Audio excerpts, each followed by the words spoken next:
De nuevo, bienvenidos a todos. Muchísimas gracias por querer acompañarnos en este día, como decíamos antes, tan especial para Archidona, porque cuando se une arte, imaginación, nacido en Archidona, con esa infancia idílica que tiene, con tanto arte como ha demostrado ya que sabe plasmarlo en sus libros, es un día hoy realmente de fiesta. Rafael, muchísimas gracias y bienvenido a tu pueblo. Bueno, gracias a vosotros por invitarme. Yo en mi pueblo me siento, sin duda.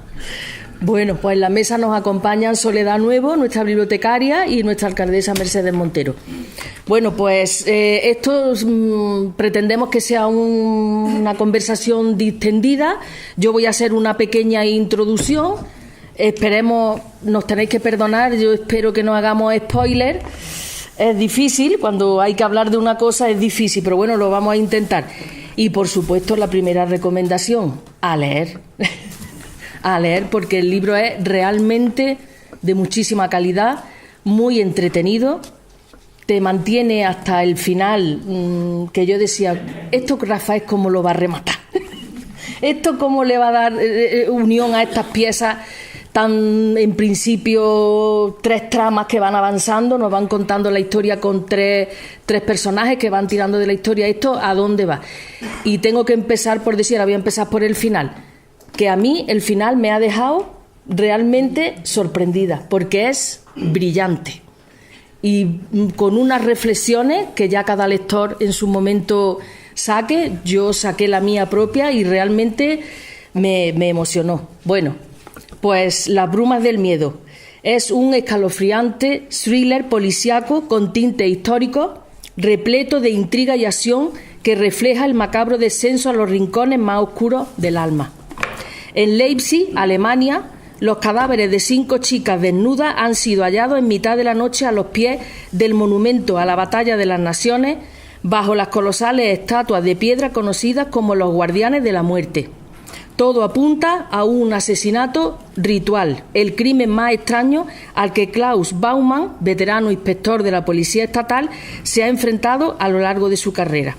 Mientras tanto, Susana Olmo, una estudiante española de Erasmus recién llegada a la ciudad, conoce a Bruno, un joven y fascinante profesor del Conservatorio de Música, de un modo inesperado. Susana se sumerge en los ambientes más desconocidos y misteriosos de Leipzig y Berlín, relacionados con el arte erótico y el resurgir del nazismo en Europa.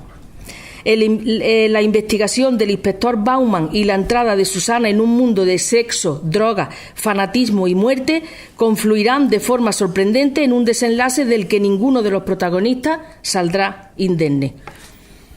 A partir de aquí, espero que algunos de los que estáis lo hayáis leído. En cualquier momento que queráis intervenir o que queráis hacer alguna pregunta. A mí me gustaría empezar por preguntarle a Rafael, aunque ya lo he leído en algunas entrevistas, ¿cómo se le ocurre a uno, qué le pasa a uno por la cabeza para montar esta historia tan perfectamente encajada, tan actual? Tú mismo has dicho que escribes literatura de entretenimiento, pero que tiene grandes reflexiones, que podemos también comentarlas ahora. Cuenta a nuestros amigos cómo fue el inicio de este magnífico libro. Bueno, ante todo, yo creo que se oye bien, ¿no? Sí, pero quiero dar las gracias a Carmen y a la señora alcaldesa y a mi prima también, por la amabilidad al invitarme a estar hoy con vosotros. Y tengo que decir que me siento con el nerviosismo de quien vuelve a encontrarse con amigos entrañables y sabe que no tiene nada de lo que preocuparse, porque ese encuentro vuelve a disfrutar de la normalidad, de la tranquilidad y de la calma de siempre, como si no hubiera pasado el tiempo, pero a la vez se siente con la responsabilidad de no defraudar vuestra presencia aquí y que este encuentro pues sirva para que conversemos un poco, que no sea yo solo el que suelte aquí un discurso sobre la novela, que creo que habla mejor sola que en voz del autor, pero que yo voy a intentar defender. Curiosamente soy abogado y quizá el papel más difícil que me ha tocado siempre ha sido defenderme a mí mismo. Quizá porque es difícil que seamos nosotros quienes asumamos el desafío de expresar lo que somos y lo que sentimos y lo que pensamos. Y la literatura de algún modo se convierte en un vehículo muy propicio para esos fines.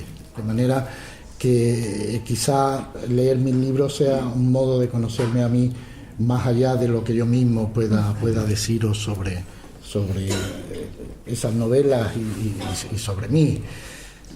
Carmen me preguntaba que cómo surge esta historia y para mí es la respuesta más difícil y más sencilla a la vez, porque ojalá lo supiera yo, de verdad, porque hay quizás mis novelas o las historias que yo pueda contar solo se explican a partir de la magia con la que surgen. Yo no suelo elaborar las historias de un modo estudiado, premeditado, documentado. Son normalmente las historias quienes me cuentan a mí su contenido. Y en este caso tengo que decir que después de un proceso que casi concluyó con mi presencia aquí hace 6 años, hace ahora prácticamente que estuve con muchos de vosotros aquí, ¿no? y hoy nos volvemos a encontrar. Y en ese tiempo casi concluyó lo que había sido mi etapa como escritor. Tengo que decir que yo he concebido la vida siempre como un árbol, no como una rama lineal, sino como un árbol en el que uno puede ir pasando de una rama a otra, saltando como un mono divertido, ¿no? Y yo de algún modo lo he hecho así. He sido abogado, he sido escritor, he vuelto a ser abogado, he vuelto a ser escritor, ¿no? Y desde esa perspectiva creí que cuando estuve aquí por última vez casi había concluido un ciclo, porque había escrito 8 novelas en un periodo prácticamente de 10 años y no sabía qué más podía contar. A veces pasa que uno se agota en su imaginación y yo, si no parto de algo que realmente me conmueva y me entusiasme, incluso diría que me asombre, no tengo la capacidad para escribir. Es decir, yo no puedo escribir cualquier cosa, no puedo plantearme, bueno, voy a escribir una historia sobre abogados, lo he intentado, palabra de honor, y creía que estaba contando una demanda o que estaba escribiendo un pleito, ¿no? Porque no había nada que en ese proceso creativo a mí me sorprendiera. Pero Rafael, cada escritor, como es lógico, tiene su método de escritura. Sí. Pero los lectores siempre pensamos que cuando un escritor se plantea ante una novela, tiene que tener como mínimo la arquitectura o el esqueleto del edificio. Y luego es verdad que sí, conforme vas desarrollando la historia, los mismos personajes te van pidiendo que los definas o que se le anoten características, se desarrolla el personaje. Pero tú dices que no sabías el final... Ni el final. Ni el final. Yo creo que lo vais a comprender muy bien si os cuento cómo surge y porque solo voy a añadir para concluir lo que decía, que todos sabéis que después de ese periodo desde la última publicación de mi libro yo vuelvo a ejercer porque no tenía nada que contar y de pronto surge una quiebra en mi vida familiar, con la enfermedad de Loli, con una leucemia muy severa, muy grave, que nos hizo pues, prácticamente estar solo y exclusivamente pendientes de la curación y de superar ese desafío que plantea la muerte en enfermedades tan terribles y tan brutales. Y en esa fase es verdad que uno se siente muy desmembrado. Uno ya no sabía exactamente qué era, si era escritor, si había sido escritor, si había sido abogado y qué podía ser, ¿no? Y entonces uno sí pone, es verdad que uno pone en marcha un motor de búsqueda, igual que cuando lo ponemos en el ordenador, búscame cualquier cosa. Yo había puesto el motor en marcha porque quería descubrir si todavía podía encontrar alguna historia que a mí me convenciera. Y eso uno lo plantea como si tecleara y lo dejara ahí, que el motor busque.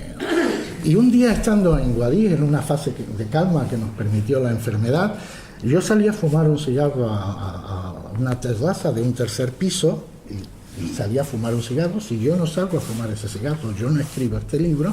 Por eso digo que un libro puede depender de algo tan simple como eso. Y cuando salgo y miro hacia abajo a la acera, visualizo de pronto y surge así como cuando cualquiera de nosotros está sentado y viene un pensamiento, ¿no? Y surge un pensamiento que podría parecer hasta un pensamiento perverso, ¿no? Uno ve en el suelo 5 chicas muertas, ¿no? Pero ¿qué clase de tipo es este, ¿no? ¿Qué clase de cigarrillo te estaba fumando? Estaba fumando, bueno, sí. Era un cigarrillo normal. Si llega a ser de otra cosa, no te cuento lo que podría haber salido de ahí, ¿no? Pero es verdad que en ese momento uno incluso se siente mal. ¿Qué está pasando por mi cabeza? Que estoy viendo 5 chicas muertas en la acera, ¿no? Pero enseguida se pone en marcha el propósito creativo y surge el creador. Y digo el creador más que el escritor, porque yo no me considero un escritor porque nunca me he sentido escritor. Yo no he querido ser escritor nunca. Yo soy escritor por casualidad.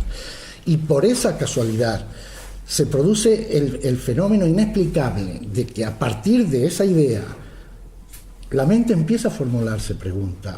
Oye, esa puede ser una buena idea, porque lo que yo sí buscaba era un comienzo que no se conociera, una escena de un crimen que no se hubiera visto en televisión ni en prensa.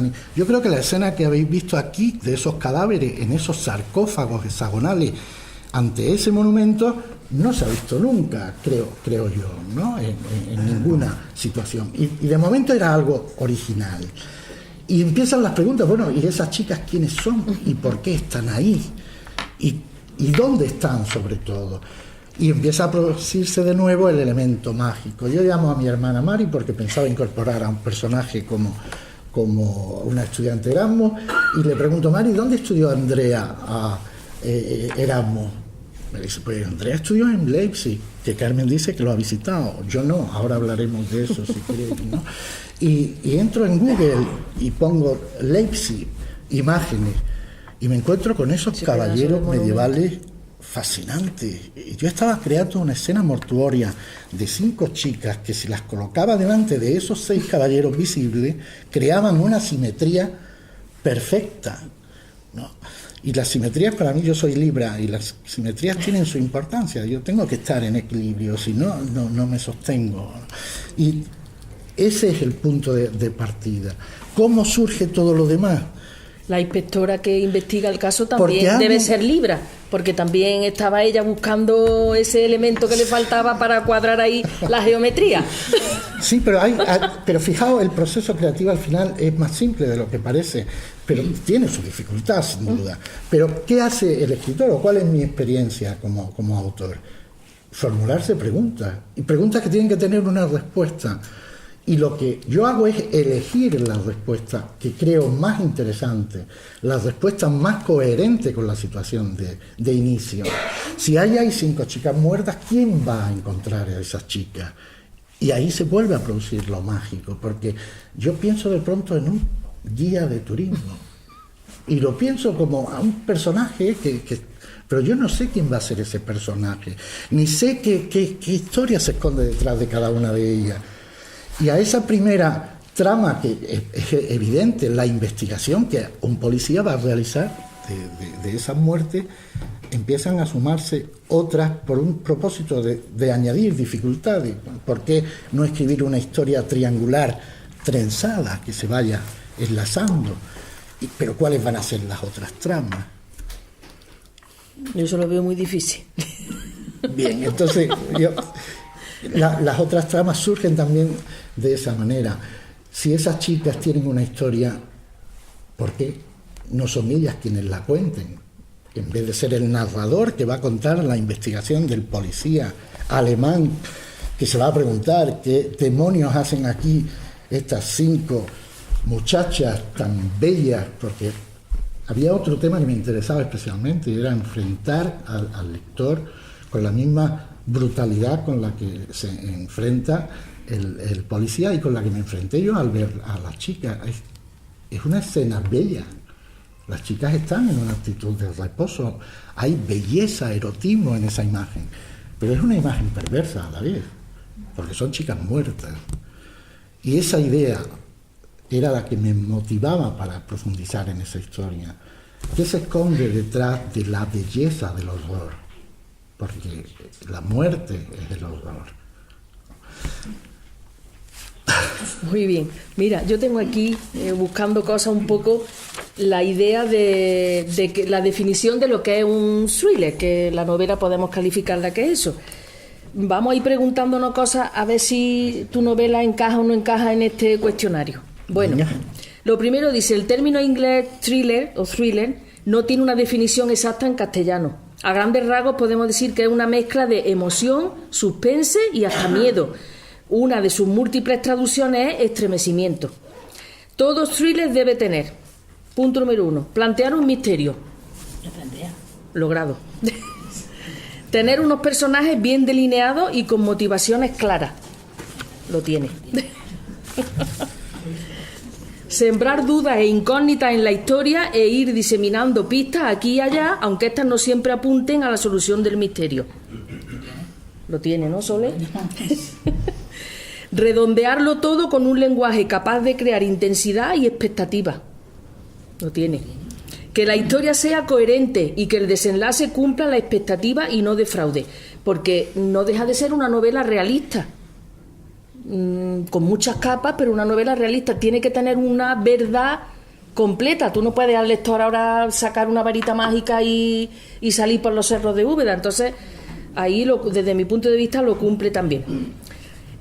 Como característica del thriller, pues sería la necesidad de que el ritmo de la narración sea agotador, mucho más que en cualquier otro género, a excepción de la novela de aventura. Se trata de crear la tensión y no dar un respiro al lector desde las primeras páginas. Así es. Debido a lo anterior, en este tipo de obras se dispone de menos espacio para crear personajes creíbles, por lo que al escritor se le exige mayor destreza, puesto que es un mecanismo de precisión. Lo cumple.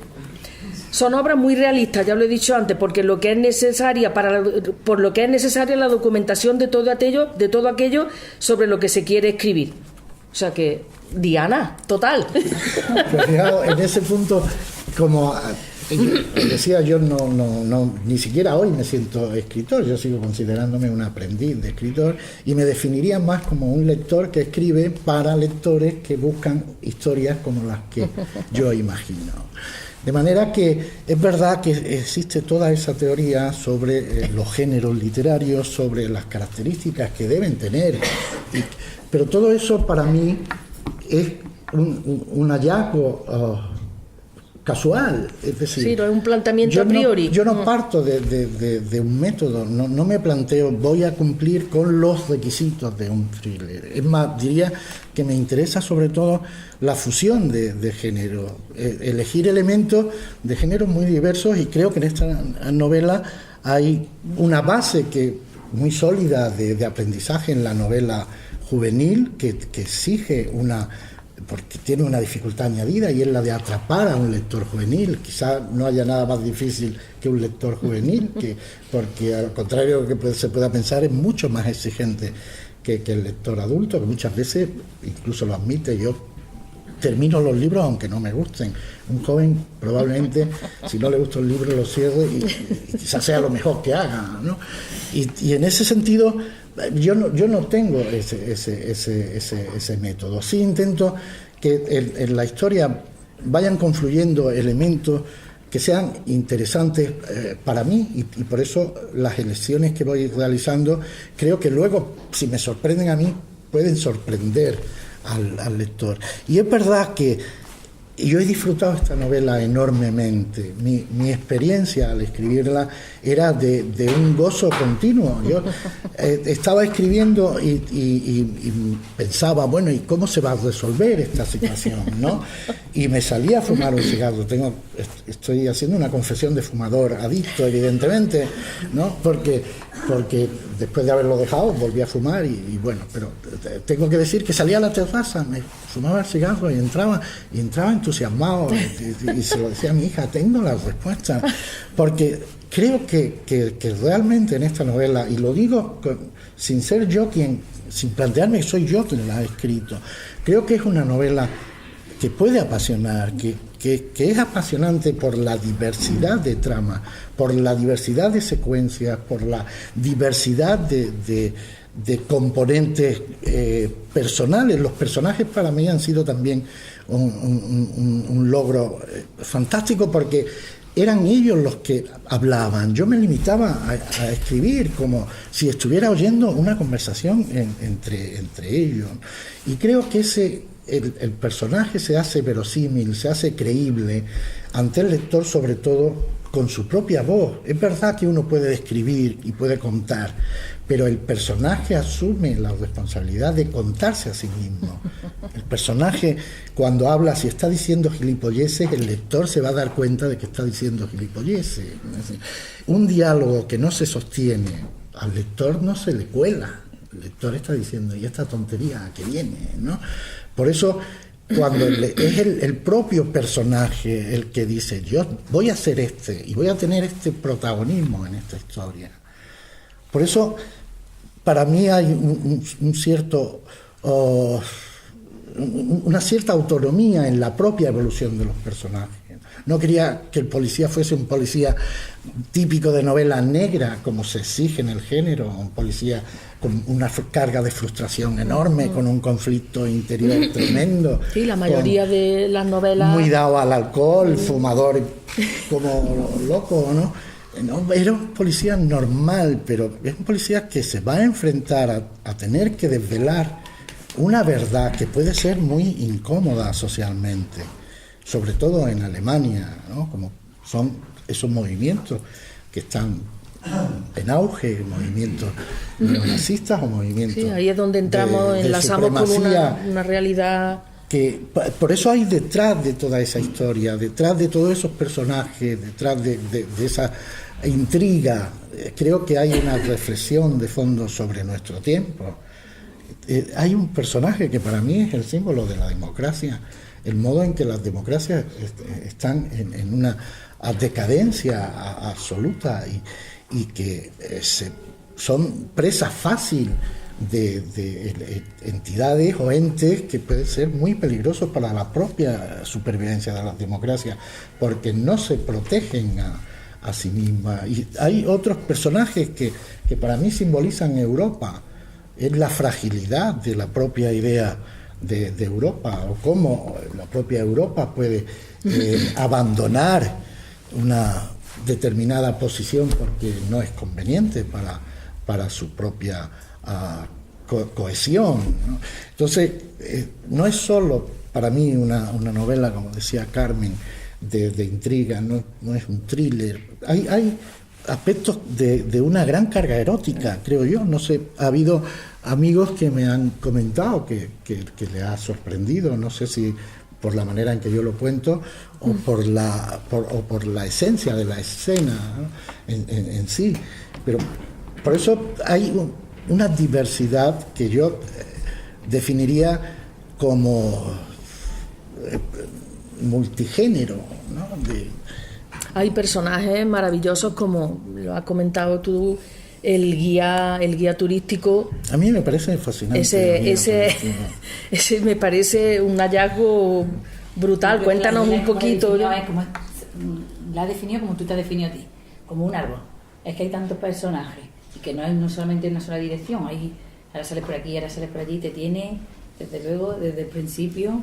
Yo lo que te quería preguntar es que he visto que tú tienes mucha preocupación por el fomento a la lectura, con los jóvenes y demás, ¿no? Y yo, esta novela, yo no la calificaría, a la gente joven, para mí, no sé, por a lo mejor adulta. Es adulta, exacto. Muy adulta. Muy adulta. Por eso digo, ahora con los jóvenes, inculcarle, porque a mí, no sé, a lo mejor también será por mis circunstancias personales, me ha costado, para mí, me ha resultado muy duro. Hay escenas que yo tenía que tenía muchas ganas de leer, ponerme con ella y luego tenía que dormirlas, tenía que descansar un poquito porque digo, yo no podía leerme la novela en 2 o 3 días, digo, ¿no? Había partes, empecé a leerla y muy rápido, pero ya cuando llegué a la página 200 ya tuve que empezar, menguar. Y a lo mejor me tiré hasta el final, las otras 200 ya me tiré. Hay elementos duros. Es que son elementos duros. Fijaos tenía que estar preparado, digo, bueno, para el Sí, sí.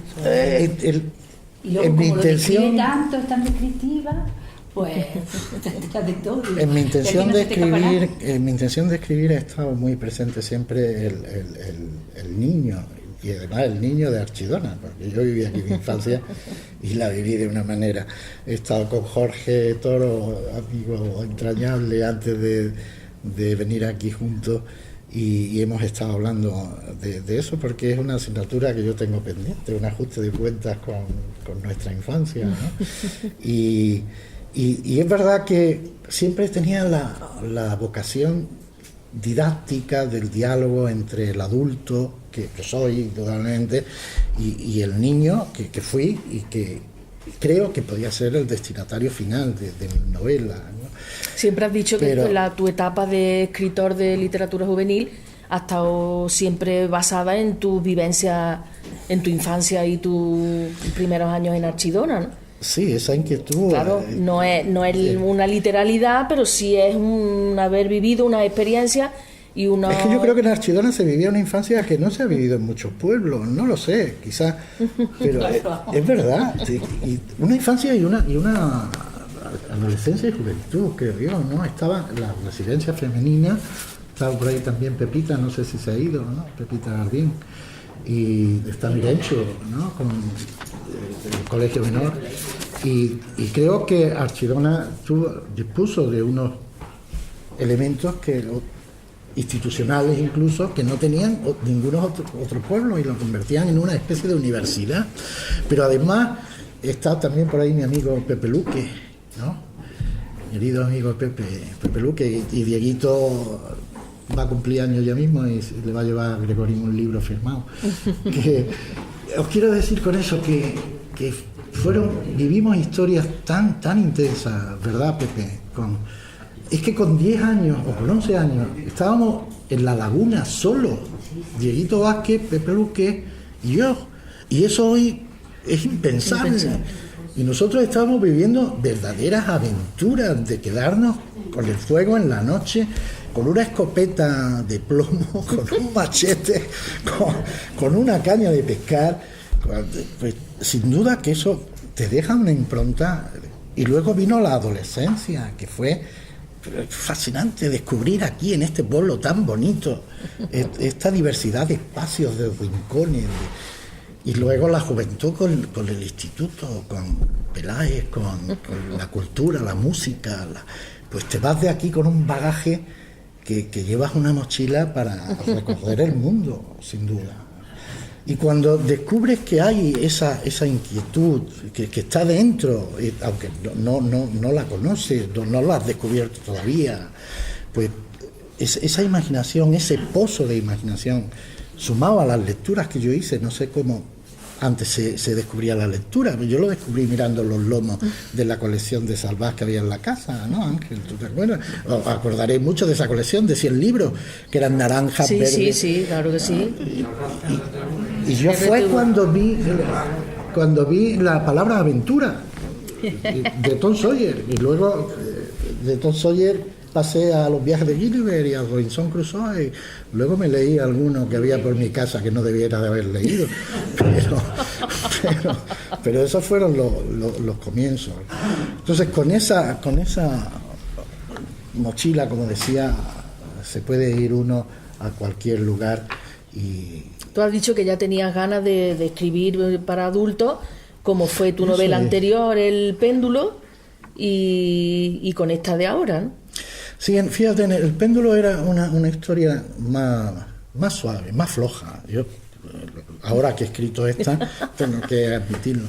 Pero creo que era también una historia inteligente en la medida en que había un doble juego de una paranoia que de algún modo es la paranoia que vive el mundo, oscilando el péndulo entre una idea que puede parecer una cosa y que cuando el péndulo sigue hacia el otro lado parece absolutamente la contraria, y las dos son sostenibles y pueden ser creíbles ante ese juego entre verdades y mentiras, entre el bien y el mal, ¿no?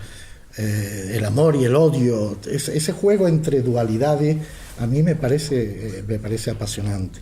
Y como adulto, y termino eso, como adulto, es verdad que yo quería descubrirme a mí mismo, y cuando uno como escritor se adentra en una historia de estas profundidades en las que hay un elemento presente de formas muy diversas, que es la muerte, desde la muerte bella, la muerte estética, la muerte idealizada, la muerte brutal, la muerte deseada, la muerte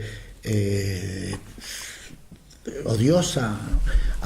La muerte está muy presente en esta novela. Hay algo que yo creo que es un elemento de las novedades que puede aportar la novela, que es el turismo fúnebre, que es muy desconocido, como lo es la Deep Web. O sea, mucha gente no sabe que existe la Deep Web, y la Deep Web es esa web tenebrosa en la que cualquier atrocidad humana es visible y asequible. Entonces, yo como adulto quería descubrir esa brutalidad y entrar en ella como un espectador que va a contar lo que ve, ¿no? Por eso yo sabía que incluso podía traspasar algunas líneas en esta historia, pero creía que tenía y que debía de hacerlo para ser fiel al sentido de la historia, al sentido de la novela. Te voy a decir una cosa que a mí personalmente he captado de la novela, reflexiones que en la vida diaria pues uno se hace y que tú dices, bueno, pues creo que esta novela la plantea, y es todas esas personas de manera más consciente o inconsciente o por circunstancias, de la manera que sea, hacen el mal, vamos a llamarle el mal, y llega un momento en el que son capaces de ver lo que están haciendo. Porque yo creo que muchas veces la persona que no actúa correctamente es que no lo ve. Quiero pensar que no lo ve, porque... Yo creo que es más que le es indiferente, más que no se ve.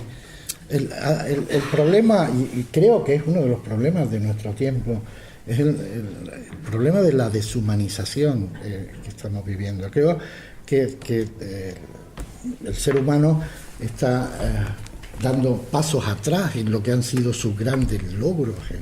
La Declaración Universal de Derechos Humanos es una clave en la convivencia pacífica de todas las naciones y de todos los pueblos del mundo.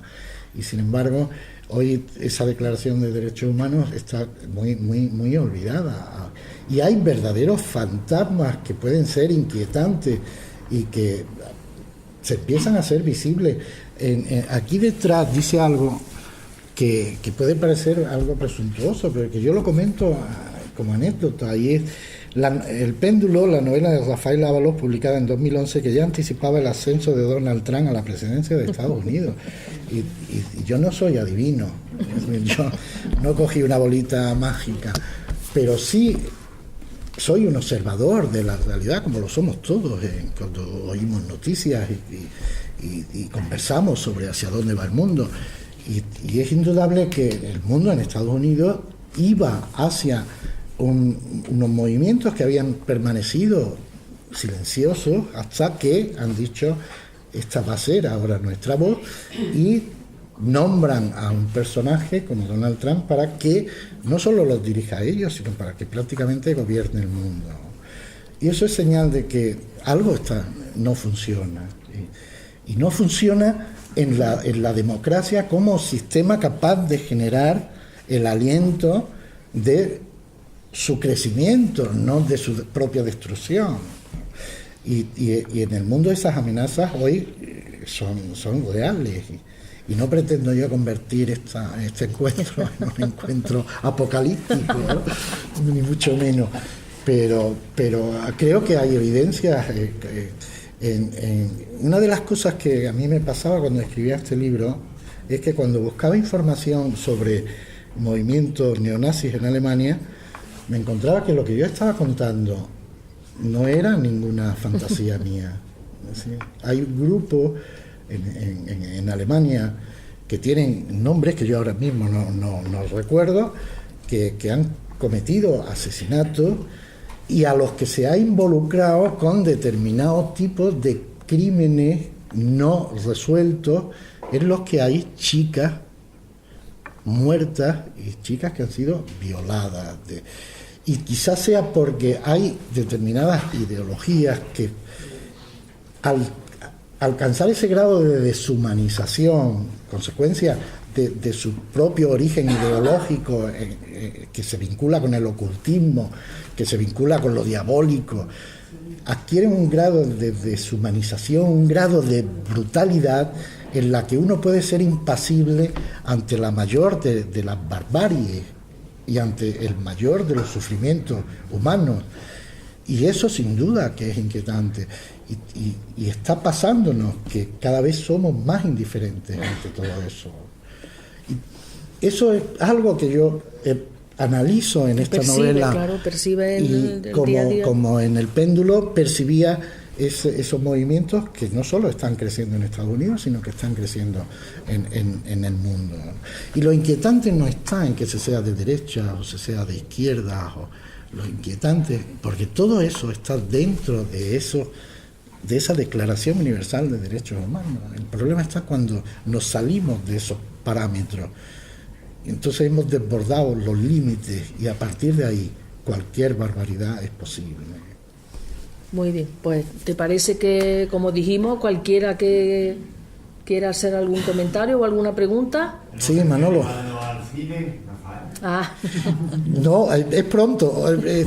Yo estuve cerca con Grimpo y no sé, lo hablaba ahora con Manuela, la compañera y mujer de Jorge, y Grimpo estuvo muy cerca del cine, pero le faltaban elementos fantásticos para ser atractiva en el momento en que Grimpo fue conocido mundialmente, ¿no? Porque no tenía dragones, ni tenía varitas mágicas, ni tenía animales que hablaban. Grimpo tenía algo que yo creo que es muy entrañable, que era el símbolo de una piedra filosofal como elemento que define la esencia del ser humano. La piedra filosofal y la alquimia no son sino la inquietud por explicarnos, por comprendernos a nosotros mismos y por comprender este universo que nos rodea y que nos ha convertido de ser unos seres prehistóricos que manejan flechas de siles, ¿no, Jorge? Como las que encontraba ahí por la cueva de la Graja, Gregory, y nos han permitido colocar una estación espacial en el universo, ¿no? Pero coincido Entonces, con él, que es muy cinematográfica esta novela. Suele decir mucho, pero bueno, no todas lo son. El guión está prácticamente hecho. Yo añado una cosa que quizás sea importante, porque yo visualizo las historias como si estuviera viendo una película. Yo lo que voy contando es las escenas que yo iría viendo. Por eso para mí fue muy fácil recrear esa escenografía en la puesta en escena que hicimos. Yo tengo ya hasta director, ¿no? Ahora lo hablamos después. Pero sí es verdad, al final todo eso son cosas muy difíciles, porque se trata de ser elegido entre muchos, ¿no? Y son inversiones muy costosas. Aquí tenemos a Sensi y a Macarena, ¿no? Ojalá un día podamos afrontar un proyecto juntos, aunque sea un cortito, y hacer algo entre archidoneses y nuevos.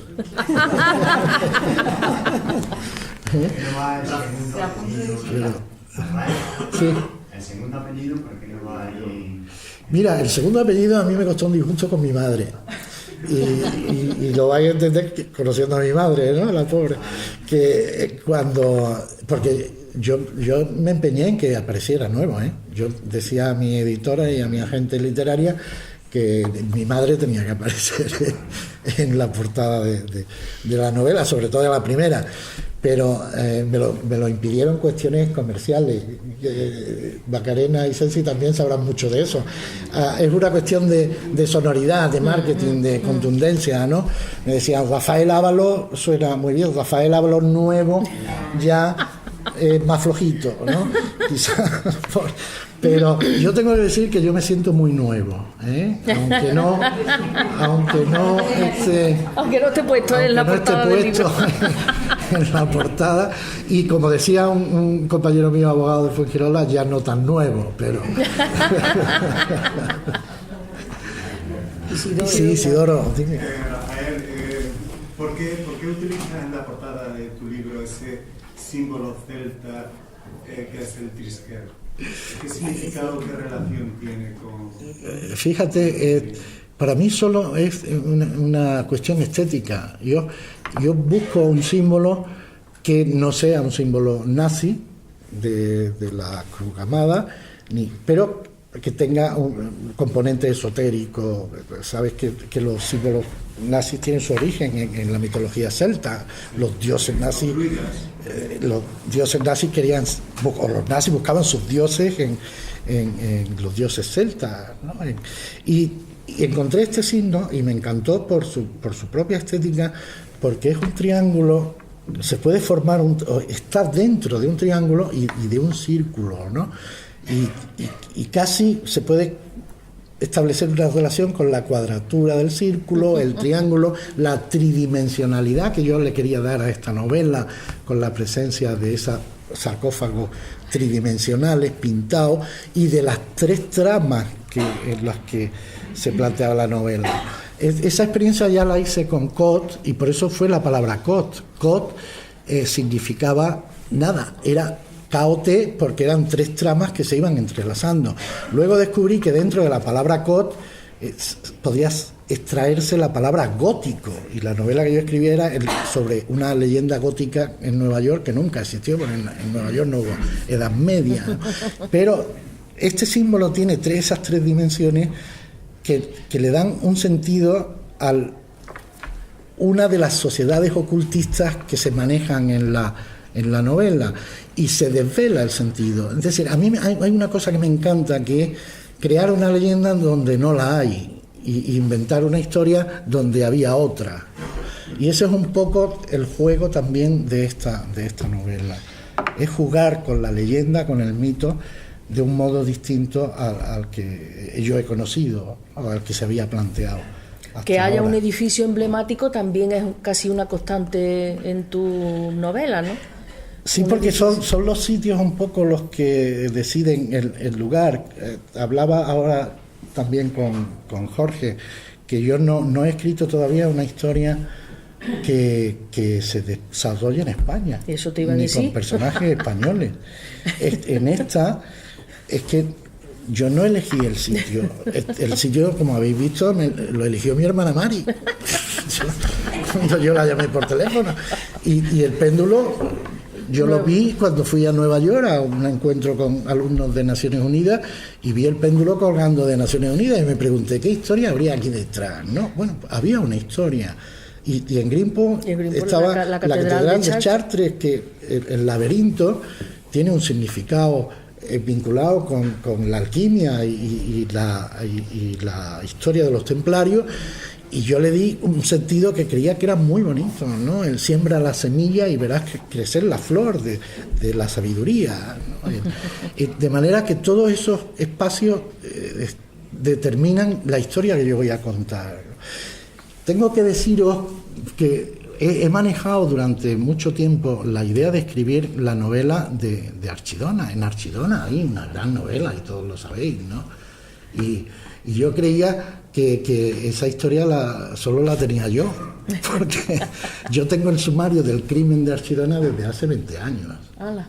No me digas. El sumario auténtico, el que empieza con el levantamiento del cadáver de la casa de don Manuel Palomares, del médico víctima de la bomba que puso el señor Perich Mercier, registrador de la propiedad, de la que fue víctima el médico y su esposa Dolores, ¿no? Esa era la primera novela que yo quise escribir. después de descubrir esa novela de abogados que yo escribí por casualidad, yo quise contar esa historia y tenía el sumario que guardaba mi primo Jesús en una fotocopia que pasó por los padres por mi tío Manolo, padre de Manolo, y que tuvo mi padre en origen, que mi padre se la dejó a mi tío Manolo, que mi tío Manolo se la pasó a mi tío Víctor, y mi primo Jesús, que era muy inteligente, la pilló y dijo, esta me la guardo yo porque aquí hay una historia, ¿no? Y don Ricardo la contó, de algún modo, la resumió en su historia de Archidona. Pero al final hay un sumario completo, que es una maravilla.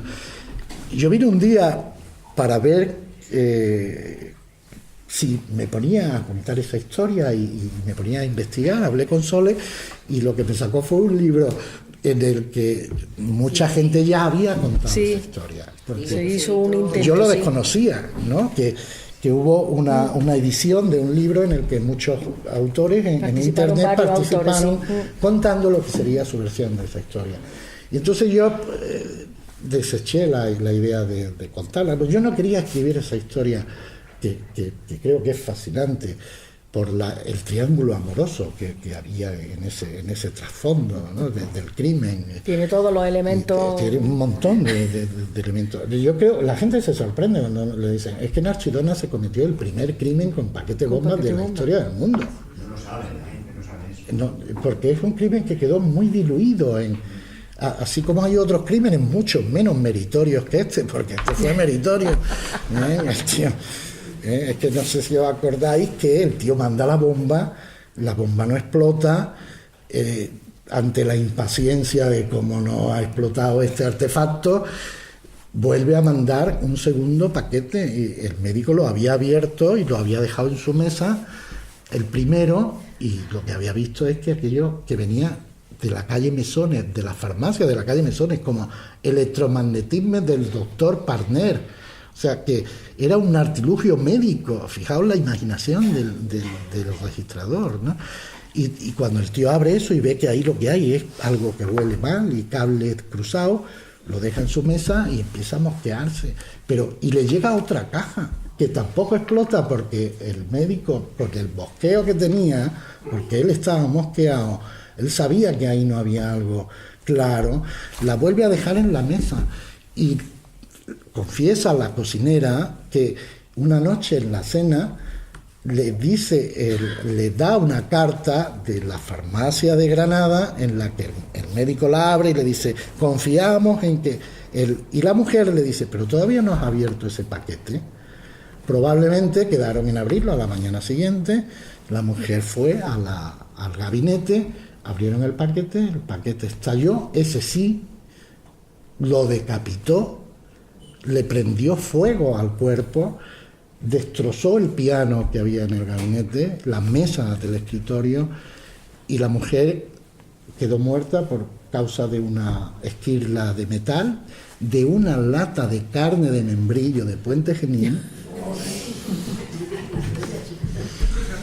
que quedó... Tiene. Y le cortó el cuello, ¿no? Y a mí me parecía muy interesante abordar esa historia, no desde ese tiempo y manipular la historia, porque me merecían mucho respeto, ¿no? Los personajes, de cómo traerla al presente desde un hecho actual, vincular esa historia con el presente, ¿no?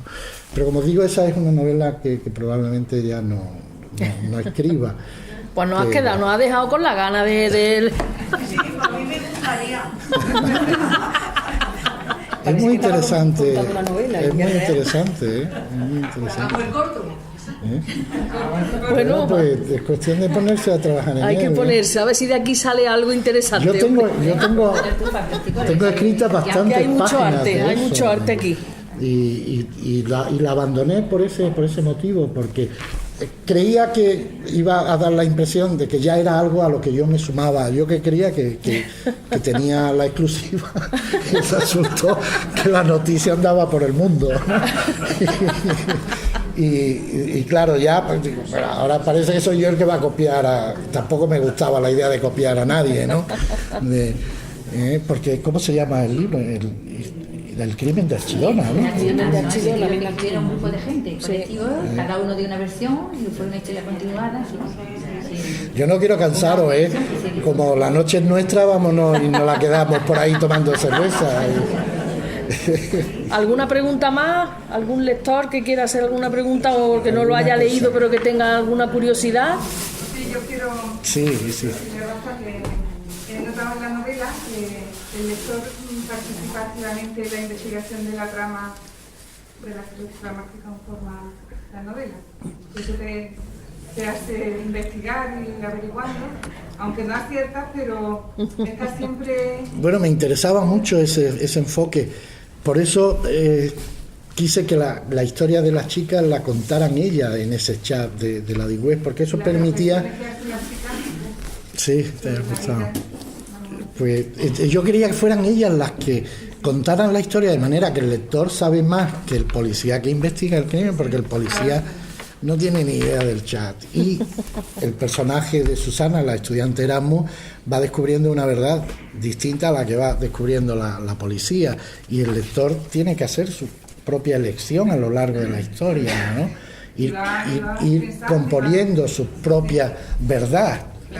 Al final... facilita mucho los temas y quizás porque como... Sí, hay...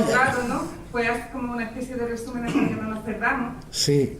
Y luego no es tan importante quedarse con los nombres, ¿no? Creo que luego se queda uno con quién es cada una por su manera de... Pero el gráfico, buscando la simetría, buscando el esquema de las chicas, porque claro, con diferentes personalidades, muy bien. Sí, está muy bien cuando plantea el chat antes de que conecten, en la que lo dirige, pues hace unas reflexiones y es verdad que al lector le ayuda mucho para luego entender los diálogos entre ellas. Esa parte es tremenda, me encanta, el de Luna Negra. Esa parte es tremenda. Y los nombres que ellas mismas eligieron, porque yo te digo que los eligieron ellas, ¿no? Luna Negra, Cabeza de Bruja, Manti, Melissa P. Manzana P, Melissa P. Esa experiencia de es y también poner, tú que eres hombre, ¿no? En boca de ella, bueno, aunque ella hable, según tú ella habla, ¿no? ¿Cómo se sienten ella, la mujer, ¿no? Sobre todo la mujer, en la situación en la que están, porque buscan su identidad que... Sí, son vivencias que son vivencias de mujer, ¿no? Y para un hombre puede ser más complicado adentrarse en ella. Las reflexiones y todo, pues, te mete mucho en el papel de una mujer, ¿no? Sí. Has sabido ponerte en una situación muy extrema y muy complicada, pero está perfectamente puesto en voz femenina lo que sienten ellas, ¿no? Unas historias tremendas, pero bueno, no vamos a desvelar nada más. Que se me va el spoiler, se me va. No, porque algunos no hemos leído. El spoiler, ¿cómo sería en español? Me han machacado la historia. No hay una sola palabra, hay que decir una frase. Es que me ha chafado la historia. Me ha machacado la historia. ¿Alguna cosa más? ¿Una pregunta más? Bueno, ahora nos tomamos algo por ahí, ¿no? Que quiera que se venga. Todavía gente que Sí. Bueno, pues entonces yo estaría hablando hora y hora de la novela, porque la verdad que tiene muchos perfiles, pero bueno, que hagan el esfuerzo. Creo que hagan el esfuerzo de ellos. En esta presentación a mí no me va a quedar más remedio que el libro. Vamos, bueno, más remedio. Me apetece mucho. Sí. Le recomiendo que la leáis todo el mundo porque desde primera hora te tiene el corazón. Sí, ¿verdad? Se lee muy bien y tiene muchas capas y mucha profundidad la historia, y bueno, me admira que estés tan puesto en internet, en las deep web, en los chats. Pero eso es fácil hoy con el propio internet. La Interpol, ¿tú sabes cómo funciona la Interpol? Europol. Hay un trabajo ahí de investigación importante, vamos, sí, que le da a la novela lo facilita mucho. Solidez. Google es muy... Sí, es verdad. Pero bueno, luego es una herramienta fantástica, ¿sabes? Muy bien, pues entonces muchísimas gracias y los que quieran, vamos a darle un aplauso a Rafael.